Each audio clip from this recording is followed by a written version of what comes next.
Liberalitas ekonomi mengacu pada peningkatan akses pasar suatu negara bagi pelaku asing yang memicu respons beragam dari berbagai negara. Beberapa menyambut liberalisme sebagai peluang investasi dan teknologi, sementara yang lain menolak karena khawatir akan dampak negatif terhadap kedaulatan dan keadilan sosial.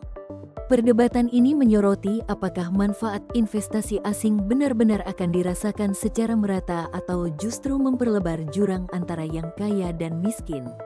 Salah satu referensi terbaik untuk lebih lanjut memahami neoliberalisme adalah buku berjudul Ekonomi Indonesia di bawah bayang-bayang neoliberalisme, Studi Deregulasi UU Penanaman Modal 2007. Karya Roy Regan Parulian dan Roger Valentino. Buku ini menawarkan pembahasan mengenai dampak liberalisme ekonomi, khususnya neoliberalisme, terhadap perekonomian Indonesia, dengan fokus pada deregulasi UU Penanaman Modal 2007. Dalam konteks globalisasi ekonomi, penulis menjelaskan bagaimana institusi-institusi ekonomi dan politik dunia berupaya menyebarkan nilai-nilai neoliberal yang seringkali menguntungkan negara-negara maju di Barat. Penulis menggarisbawahi bahwa liberalisasi ekonomi bukan hanya sekadar meningkatkan akses pasar bagi pelaku asing, tetapi juga menciptakan struktur yang melindungi kepentingan Barat. Hal ini seringkali disertai mitos bahwa sistem yang berasal dari Barat adalah solusi terbaik untuk kemakmuran negara-negara berkembang.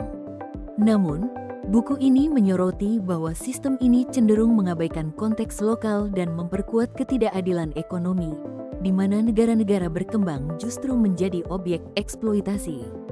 Melalui berbagai mekanisme seperti jebakan utang, hukum internasional, dan pengaruh pendidikan, neoliberalisme memaksa negara-negara berkembang untuk membuka diri terhadap investasi asing.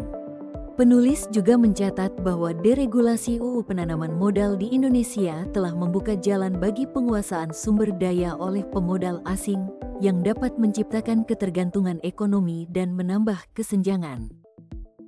Secara keseluruhan, buku ini mengajak pembaca untuk merenungkan dampak neoliberal terhadap perekonomian lokal dan pentingnya mengembangkan kebijakan yang melindungi kepentingan nasional sambil tetap menarik investasi. Ini merupakan kritik terhadap pandangan yang menganggap liberalisasi sebagai satu-satunya jalan menuju kemakmuran. Buku ini relevan untuk mahasiswa dan akademisi yang mempelajari ekonomi dan hubungan internasional, serta pengambil kebijakan yang perlu memahami dampak liberalisasi ekonomi terhadap pembangunan nasional. Selain itu, aktivis sosial dan LSM yang fokus pada keadilan ekonomi akan menemukan wawasan penting tentang dampak investasi asing, sementara para ekonom dan investor juga dapat memanfaatkan analisisnya untuk mengevaluasi tantangan dan peluang dalam konteks neoliberal di Indonesia. Anda bisa mendapatkan buku ini di www.buku.asia atau melalui marketplace kami di Shopee, Tokopedia, dan TikTok Shop dengan link yang sudah dicantumkan. Selalu support channel kami dengan like dan subscribe dan share ke orang sekitar Anda.